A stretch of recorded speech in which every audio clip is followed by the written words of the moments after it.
नमस्कार, आप देख रहे हैं निष्कर्ष भारत। मैं हूं आपके साथ शालिनी सिंह। अगर आपने अब तक हमारे YouTube चैनल को सब्सक्राइब नहीं किया है तो अभी कर लें और Facebook पेज को फॉलो करना ना भूलें।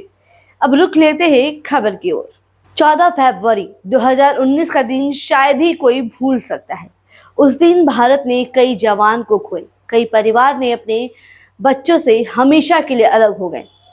पाकिस्तान अपने शुरुआती दिनों से ही भारत के दुश्मनों का पनाह देता रहा। इस बात की चर्चा सरेआम होती है। हालांकि इस बात को शायद ही वहां के पीएम सच मानते हो, लेकिन अब जो रिपोर्ट सामने आया है और जिसकी चर्चा काफी तेजी से हो रही है, और वो यह है कि पिछले कुछ सालों में पड़ोसी मुल्क में एक एक कर कर भारत के दुश्मनों का खात्मा हो रहा है। सबसे बड़ी बात है कि ब्रिटिश अखबार गार्जियन ने दावा दिया है कि पाकिस्तान में हो रही भारतीय दुश्मनों की हत्याओं के पीछे भारत की खुफिया agency research and analysis wing रॉ का हाथ है। इस रिपोर्ट में दावा किया गया है कि भारत सरकार ने पाकिस्तान में आतंकियों की हत्या करने का आदेश दिया है। वहीं भारत सरकार ने विदेशी धरती पर रहने वाले आतंकवादियों को खत्म करने की एक व्यापक रणनीति बनाई है, और उसी रणनीति के हिस्से के रूप में पाकिस्तान में एक गुप्त ऑपरेशन चलाया जा रहा है। खुफिया अधिकारियों का दावा है कि 2020 से अब तक 20 हत्याएं की गई है।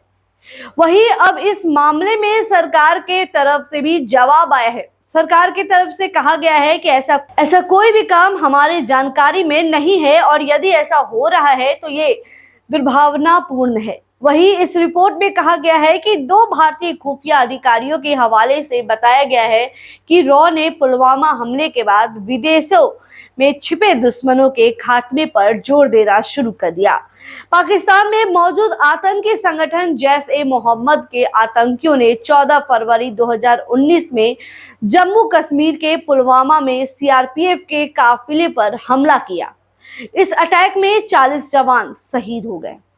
पुलवामा हमले की वजह से भारत पाकिस्तान के रिश्ते इतने ज्यादा तनावपूर्ण हो गए थे कि युद्ध की नौबत आ पड़ी। अधिकारियों ने बताया कि भारत ने इजराइल की मोसाद और रूस की केजीबी जैसी खुफिया एजेंसियों से प्रेरणा ली है, और जो विदेशों में दुश्मनों का ठिकाना लगाने में माहिर है। उन्होंने ये भी कहा कि पाकिस्तान में बैठे दुश्मनों का खत्म करने का प्लान बनाते समय रॉ के अधिकारियों ने सऊदी पत्रकार जमाल खशोगी की हत्या का भी हवाला दिया। जमाल खशोगी की 2018 में तुर्की में सऊदी दूतावास के भीतर हत्या कर दी गई थी। उधर वही द गार्जियन को एक जवाब में भारत के विदेश मंत्रालय ने सभी आरोपों से इनकार किया। भारत का कहना है कि इस तरफ के दावे झूठे और दुर्भावनापूर्ण हैं और भारत विरोधी प्रचार का हिस्सा है। मंत्रालय ने विदेश मंत्री जयशंकर के पिछले खंडन का हवाला दिया और कहा, अन्य देशों में टारगेट किलिंग में भारत सरकार की कोई भूमिका नहीं है। इस खबर में इतना ही। ऐसे ही तमाम खबरों के लिए बने रहे हमारे साथ और देखते रहे निष्कर्ष भारत। खबर हमारी, निष्कर्ष आपका। धन्यवाद।